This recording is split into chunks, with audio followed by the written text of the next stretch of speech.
Let's go check out Waldorf.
I'm Romain from Kiviak Instruments. I'm the founder of the company. It's a new brand. We are working on this product since the last 3 years. We are a French company, but we have also an office in Berlin. And the first product is named Wofi. So it's a sample-based synthesizer in a small form factor. And the goal is to simplify the workflow and add some cool feature. So maybe I can show you a quick demonstration? Yeah, of course, let's do it. Okay, so as I say, it's a sample-based synthesizer, but it looks like a virtual analog with one button, one function to simplify the workflow. So now we have loaded it with a very simple sample, and we can add some texture using the texturer. So the texturer is a granular shimmer, and you can add some grain, and you can change the size of the grain. Oh, nice. The depth.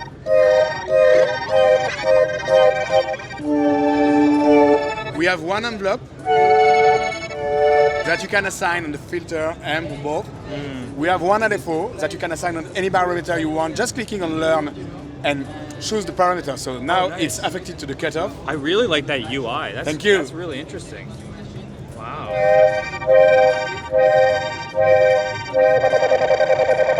Nice. I have a question about presets. Can you load presets and do you have a bank of them? Sure. Awesome. And we have super speed flash in it, so you can switch from one to another one. That's one thing I noticed. That was very fast. It's really fast. Holy. No lag at all. At all. Wow. So yes, we have presets, and So yeah, you just do this and Yes. and press down. Okay. like this. Wow. Awesome. So I can demonstrate the sequencer too. So we have a 16-step sequencer. Yeah. So I put it in edit mode. So I put a sequence on it. Yeah. Nice. And you can squeeze some sequence, change the tempo. And we also have tap tempo. Oh, nice. Wow. So I put it back, and you can change the start and stop in the sequence. Oh, yeah. And we can also make some sequence with parameters. Wow. That's amazing. And you can transpose it. Yeah. And I guess you can also use this as a controller for other synths as well. Sure. Yes. We have a full MIDI implementation. In terms of connectivity, we have line in, line out, headphones, MIDI with real MIDI. Yeah. And we have CV gate in and out. Nice. And we have sync in and out, USB, MIDI over USB, and it works on battery. So it works on battery, it's battery powered. You can use it anywhere you want. How's the battery life? 4 hours. 4 hours. Okay, nice. And I have another feature I need to demonstrate. Yes. So we have emulation of old samplers. So now we are in clean mode, but I can put it in like vintage Japanese stuff, and you can add some glitches. So this is the aftertouch. Oh yeah, wow. So I can configure the aftertouch. I can choose the aftertouch on the pitch too, Yeah. or I can deactivate the aftertouch. So I also saw there was on that menu there was connectivity. Yeah, because this machine is connected to the internet. Oh, okay, nice. We developed a cloud platform for this, where you can exchange your presets, you can share your presets, and we will add new content every month. Wow. Like new model of machines, some sample, and fix for the firmware and new features. Is there the possibility for user uploaded content? So can Sure. people upload their own stuff? Sure, it's made for this. Wow. And you can, but it's made for this, but it's not mandatory. If you doesn't want to use the cloud platform, you can use it locally. You can use this memory card with super fast flash on it, and that's you can so use cool. yeah. It looks like retro gaming. Yeah, stuff. where does it plug in? Oh, USB, right? Yeah, no, it works like this. Oh, wow. We have a slot over there, and it works like this. So you can use it. You can transfer your file using USB and CZX. Oh, wow. But Amazing. the main feature is using the cloud, because you just have to drag and drop, and boom, it's synchronized. It works like iCloud. Yeah. And you can back up your stuff. Like if you are on tour, someone steal your machine, you just grab another machine, log into your account, and boom, you have all your content on the machine. That's very awesome. And we have an embedded microphone where you can sample your voice or other stuff. So you just choose the root note.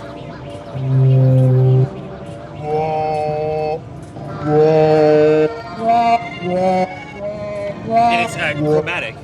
Yeah. Holy I shit. can show you.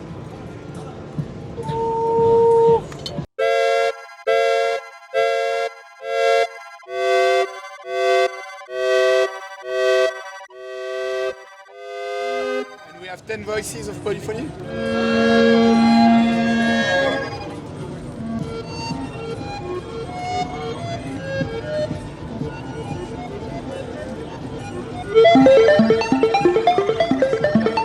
And it's just meant with my voice. Oh my gosh. Wow. And with the same sound, exact the same sample, Yeah. I can do very different things. Like you can put it in reverse, in boomerang.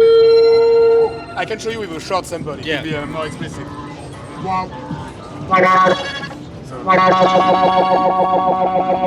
Reverse, boomerang.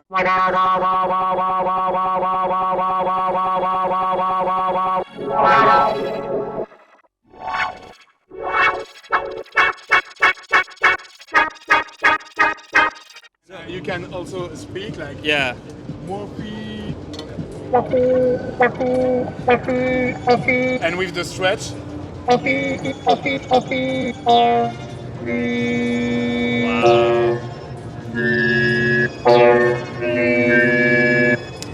Wow, this is super impressive. I guess my only other question really, what's the availability like? so it will be released in Kickstarter in October. Okay. The price on Kickstarter will be 600 euros, Okay. tax included. Okay. And for the early birds, we will give away the plug-in version of the texturer. We have developed a plug-in version Okay. with the texturer. We'll give away for the early birds plug-in 2. And the plugin will be 29 on the Kickstarter. And then on the market, the machine will be 800. Okay. And the plugin 49. Okay. So the Kickstarter starts in October. October. Okay.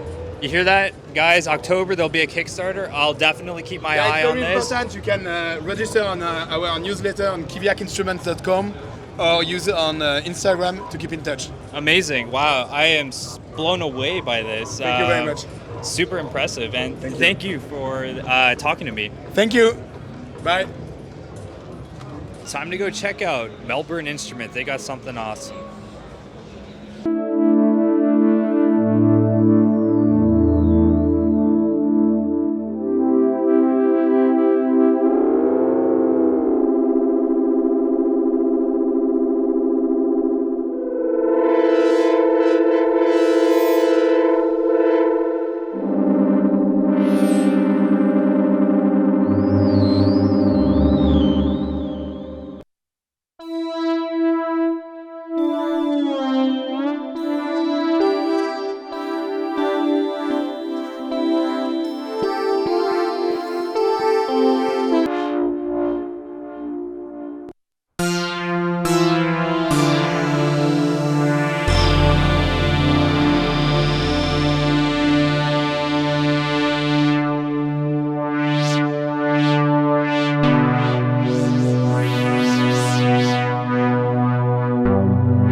In the past we had a project called Pandemic Robot Orchestra where we were making different kind of robots for different kind of instruments. This is just one of them. We also have different sort of robots for viola, violins, this kind of imitating bow robots.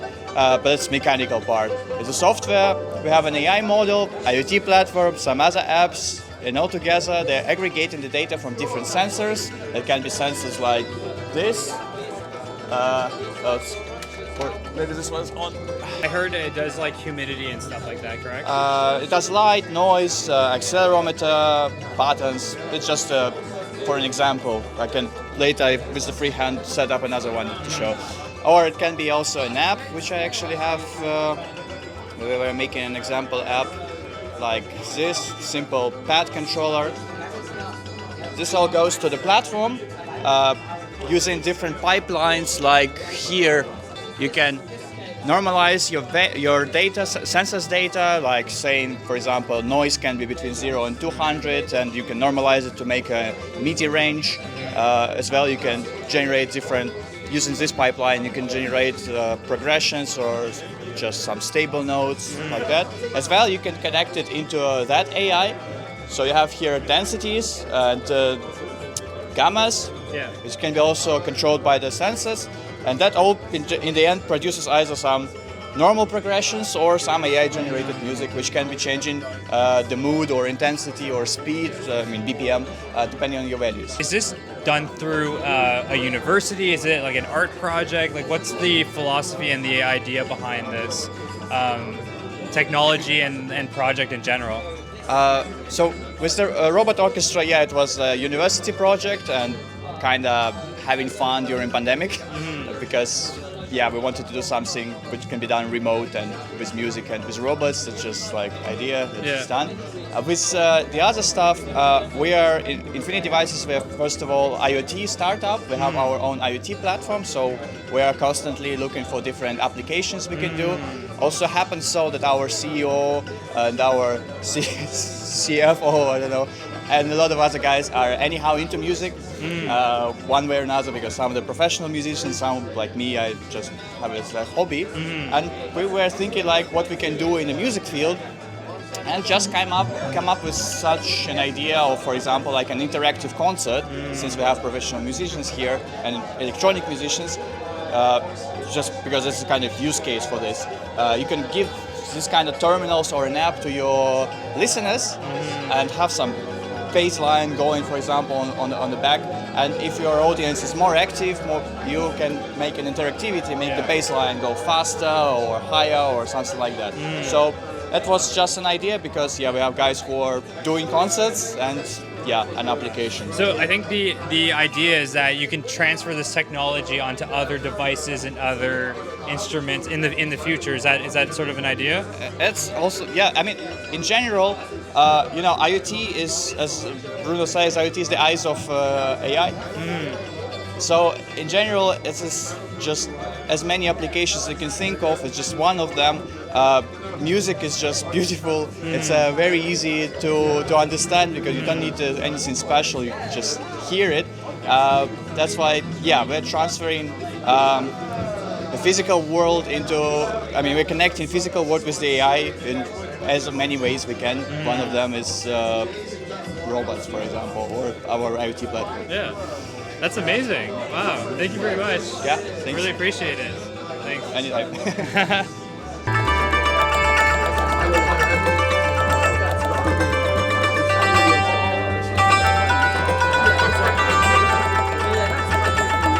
So if you want to just briefly introduce yourself and show me what this is all about. Yeah, hello, I'm Fred from Analog Sweden. And this is the Analog Sweden Swedish Enigiser. So it's based on the Organ Systems Enigiser, which was a UK synthesizer from the mid-90s. So that one wasn't manufactured in many units, so we picked up one in about 2019, and then it had become pretty popular in sort of niche techno circuits, and people started using it and went up in price. So I thought it was the right time to maybe make a clone out of it. And this is where we are today. So we reversed engineered it, and this is the original part of it, which is a one oscillator multi-mode synth with 3 envelopes, and yeah, just lots of routing possibilities. And then we added this extra part, which is the expander part. And this was available only as a header inside in the original unit. So probably they wanted to make something in the future, but they never did it. So we documented what it was, because it's not available, no documentation available anywhere. So basically you have all the inputs and outputs for sound and CV, and also we have added gate boosters, so you can trigger it using Eurorack. Also MIDI CV, 5-pin input on the back, so you can use it with MIDI. Not available in the original either, and an added noise circuit as well. I really like this too. It's beautiful. Yeah, I just wanted to make like a visual representation that it's actually expanded compared to the original unit. Can you play a little bit for us? Yeah, sure. So I'm going to do the typical acid stuff here. Of course, hell yeah. Yeah. So it's kind of, I think he was influenced very much by the 303 originally, but it can do so much more. But I'm going to do the acid stuff right amazing. now. Do it. It's so loud here. Yeah. Okay.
That's the attack you turn up, so. Oh, okay.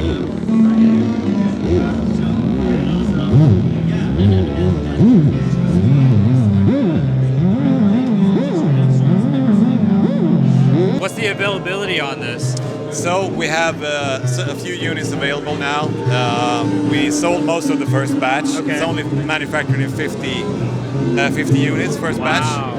But yesterday we released the DIY kit also that you can get. No way! Yeah, so you can get it from analogsweden.com. Does the DIY kit come with everything? So we have a few options. Either you get the pure vanilla kit, and then you get the enclosure, all the hardware, the knobs, everything, and the boards, of course. Yeah. What you don't get is the components. Okay. You have to get them like a mouse or a cart. Yeah. So you have to get some extra stuff for like 100, 150 euros. Okay. But then there you have an option to buy the pre-built main board. And that one is tested and calibrated by us. Okay. Obviously a bit more expensive, but then you get everything to buy to build it. Yeah. So that is a little bit more expensive. So I can show you the insides also. Yes, please. So this is a stainless steel enclosure, UV printed, laser cut. Oh, nice. So here we have this is the front panel board. This is a switchboard, and this is the main board that we extended to put the MIDI CV converter. And this is all through hole. there are some SMD stuff, but you don't have to solder it. It comes all pre-soldered from us. And this is the expander part. This is what we did, what we added to this unit. So basically, and you have to do some wiring also. Okay. Yeah. So this is basically the whole schnitzel. Yeah. Awesome. Well, thank you very much for showing me this. I'm definitely going to keep my eye on it. And for the acid heads, this is like a must. Yeah, I think so too. Okay. Welcome. Thank you very much. Thank you very much. Nice meeting you. Nice meeting you. Great. See ya.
Let's check out noise engineering.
Hey, what's up? I'm Decimal, and here at the BoBeats Meetup, there's a lot of people here. A lot of synth nerds. I love it. Let's go and let's go say hi to some people. All right, hey Bo, what's up? By the way, the meetup is, there's a lot of people here. Yeah, I was actually surprised. It's like twice the amount than last year. Oh, really? So maybe next year Superbooth will get us some drinks, some tables, you know? 3 times the amount Yeah. of people, yeah. So how's Superbooth for you? It's been really good actually. Yeah. It's been really good. It's the fourth time that I'm here, like professionally covering the event a bit, and it's just been going great. Amazing. And is there one thing that you're really stoked about? Yeah, I was a little worried that I wouldn't find anything that really, caught my eye. But the Erika Synth steam pipe thing was actually, it was more beautiful and organic than I thought. Yeah. And it's also a form of synthesis that is a little unusual still in today's market. Like we've seen like the FM stuff, the analog revival, wavetables, now it's granular. But this one is, I think, physical modeling, which is still kind of exciting. Yeah, that's my next question, actually. What's up with granular this year? Yeah, granular. I don't know. Yeah, the synth cabal kind of came together and decided it. No, but it's funny. Things, life goes in cycles. Yeah. Things repeat themselves, and now, we've done the analog hybrid to digital. We've done that. We've seen that. So I think it's just a matter of like. Companies, especially engineers, they want to explore new things, and so happened to be granular this time, and I think like probably physical modeling is also like up there. That's something that we'll see more about. Awesome. And I guess my last question is, what's the future for Bo? What do you have in store for us? I guess, just keep doing what I'm doing. This year I said to kind of try and stay more healthy and take better care of myself. So I'm thinking working smarter, not harder. And it's been working pretty well for Superbooth. I'm not like totally messed up after 4 days. So. And clearly you have a fan base, clearly. Yeah, it's not just me. Like I tried and invite other YouTubers as well, because for me, like it's really not just about me. This is definitely about the community, definitely about the people, definitely about like nerds hanging out. A lot of us, myself included, we don't have this sort of community at home. Yeah. So I think that's the joy of being here. Amazing. That's it. Thank you very much, Bo. No problem. Thank you for your time. Hey, what's up? It's Decimal from, I'm in Superbooth right now, Berlin, and I'm here with Cuckoo. How is it going, man? Hey, all is fine with me. Nice to meet you. Nice to meet you too. And I just found out recently, you went to almost every Superbooth? Yes, I did. Even when it started out at Funkhaus Berlin, it was a very different vibe. Yeah, I wanted to say, since you've been to all the Superbooth, what's the difference between then and now? It's been growing and growing, and I think this year, especially this year, I think everything coming out is so incredibly good. It's like high quality all over, and I think one key factor that differentiates Superbooth from everything else is that this feels like a cultural event. It's not a trade fair, and that is really the key difference, I think, from the NAMM show or from something like that. Yeah, like my camera person was saying that this feels like a mixture between a music festival and a trade show, and you're right, like a cultural event. Definitely has those vibes. Yeah, and that also probably ties very much into the fact that it's the little guys is the main attraction here. It's not the huge dragons, and that is like we're all in this together. I really like it. Yeah, of course. And another question I have: what is with all the granular this year? Oh, I haven't seen it, but yeah, it's fascinating technology. It's making a big comeback, it seems. Yeah. And what are you most excited for here in Superbooth? Is there something that stands out a lot to you? One thing that stands out this year for me is Udo Audio's Super Gemini. It just sounds so incredibly beautiful. I mean, it's a huge flagship synthesizer, so it's not for everyone, but it's for everyone's ears. Yeah. It's so beautiful. I noticed, I talked to the guys there, they have people constantly in and out all day, in and out all day. All right, and I guess my last question is, what's the future of Cuckoo? Do you have some more music coming? What's the deal, man? I mean, I'm just one person, so to manage all my interests is kind of a chaos. It's like my hair. I just try to navigate on an emotional basis what I want to do.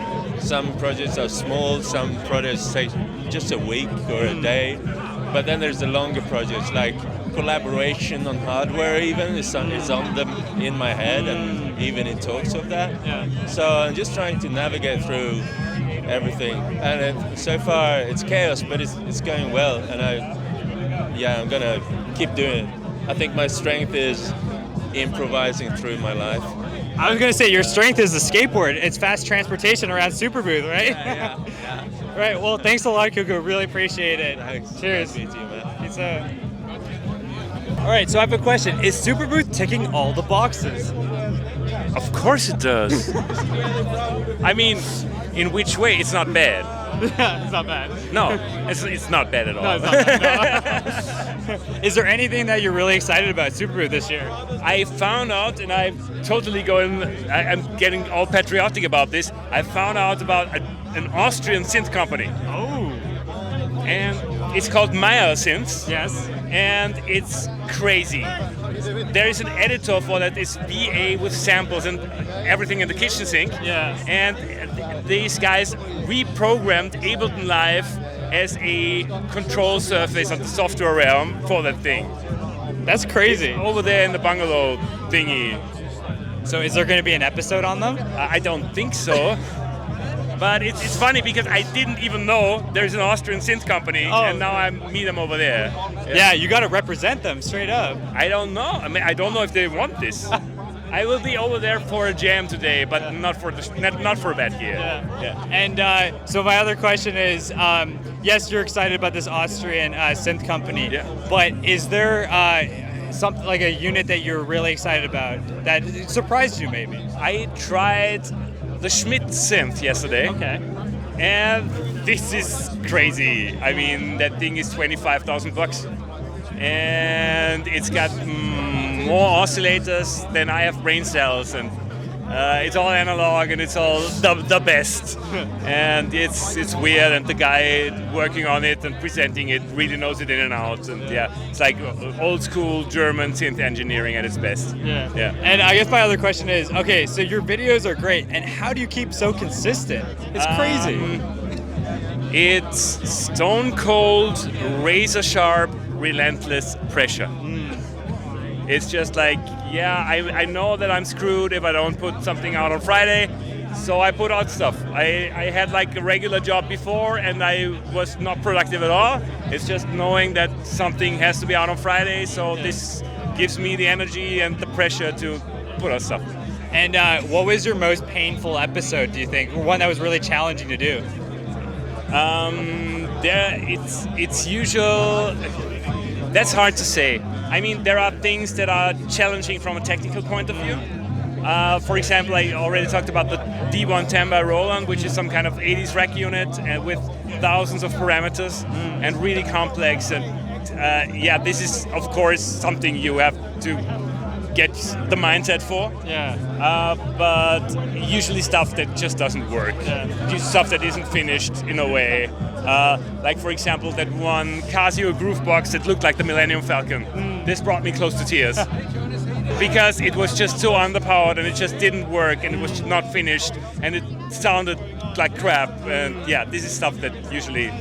Now, because of the content you do, have you been getting any, I don't know, dirty looks here, or has everyone been really supportive? I don't know. I don't want to do the laundry in front of the camera, but there's one brand who was not amused, let's put it this way. Fair enough. Well, I just want to thank you very much. And all mine. Dude, your videos are so good. As you can tell, you've been approached a lot here at Superbooth. So, is this your first Superbooth? It's my first Superbooth, yes. Because I started during the pandemic. And then I forgot about Superbooth because there were shows to put out. And this year I was able to like finish episode a little earlier and like get to Berlin. And amazing. This is also my first Superbooth too. So our Superbooth virginity is now gone. Woo! We've been fucked by Superbooth. I'm Jasper from Majella Audio, and this is our Implexus synthesizer. It's a fusion between East Coast and West Coast synthesis in a single form factor.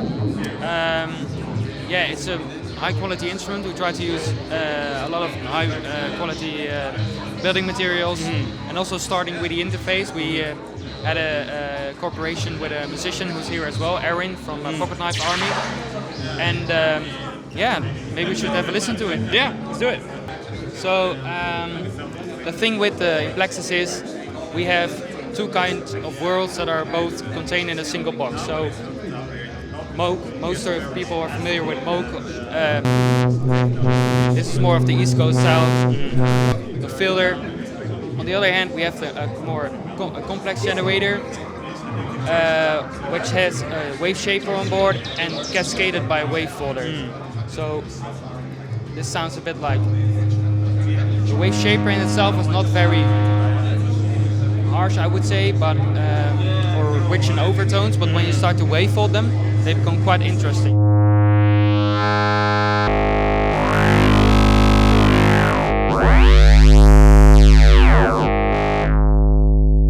So we spend a lot of time getting the wave shaper and the wave folder to interact really well with each other. I really like this here. That's really interesting how it lights up. Wow. Yeah, we get a lot of feedback from customers who are not really experienced that it helps them as well with that modulation and to see what's going on. Yeah, it's definitely something different you don't see very often. No, actually, well, the idea come from another product we might have developed, but when we started with the synth, well, maybe we should use it for the synthesizer as well. So what's really fun if you start to modulate the controls of the complex generator as well with, for instance, an LFO. You get kind of like a filter sound, but that's not really a filter because we're not using the filter. The the LFOs can be synced or in free running mode, and when they're synced, they can be synced to top tempo, MIDI clock, or external input. They have syncable options, and when you use different divisions, you get really rhythmic stuff going on. So now we're in both at LFO1, and when I switch this to LFO2, get a bit like a groove going on.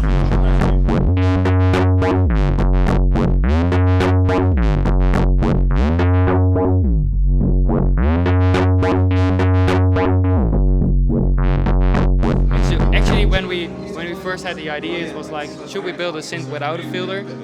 Oh, but really? Then we started to develop, and wave folders can be a bit rough. Yeah. Also, especially in the high end. So the filter was still put on there, but that's also why it doesn't have the LEDs, because we don't want to attract people too much to the filter. I also noticed too there's a bit of a mixer happening over here. Yeah, so we've been listening actually just to one oscillator. The basic generator can also be used to modulate the wave folder, create even more harmonics. So these come here, but you can mix, for instance, we have actually a sub oscillator as well. So the mixer contains of the complex generator, a sub oscillator, which is an octave below the complex generator. It's a square wave, and the bass generator, of course. Those are mixed, go through the filter, and then there's also a delay on there, which is a digital delay, but it's emulating a tape echo on both channels. Can we hear a bit of the delay? Yeah, sure.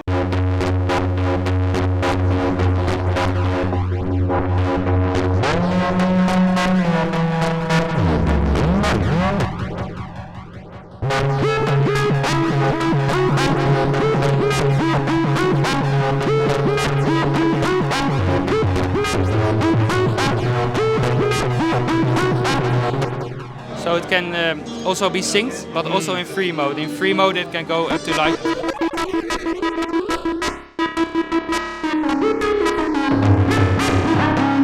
So really short. Nice. Or the maximum delay time is 1 second in free mode, and it's syncable to the top tempo as well.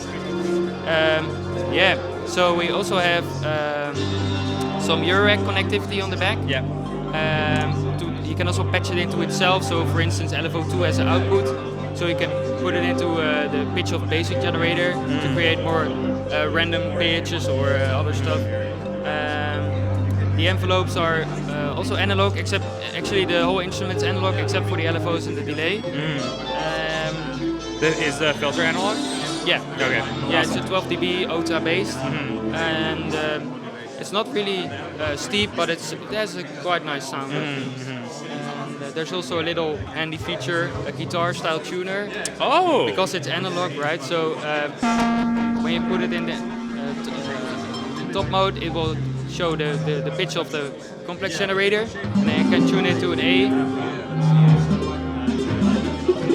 And if you go down, it will show, if it's too high, it will blink.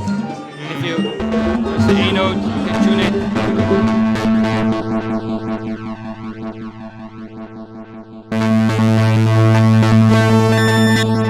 Now we have 2 A notes. Wow. It's not really precise at the high end, but it's, as you can hear, it's still, both are in tune. Awesome, awesome. So Very yeah, cool. that's a bit in a nutshell what it is. I think I got a lot of information from that. I guess my only question is, what's the availability for it? Currently we're sold out at the moment because also of the part shortage. Okay. I think you've heard that before. But I'm working on a next batch, and I hope it will be available again in September. And there are some shops which already said that they would buy if there's more available in the near future. Yeah, and where can people get their hands on this? Most stores in Europe and also in America, but they're also very welcome to order directly with us. So yeah, that's it. Alrighty, Yeah, well, thank you very much. I'm going to probably toy around a little bit with it, sure. but it was nice meeting you. Yeah, likewise. And thank you for showing me. This is a really awesome product. Thank you so much.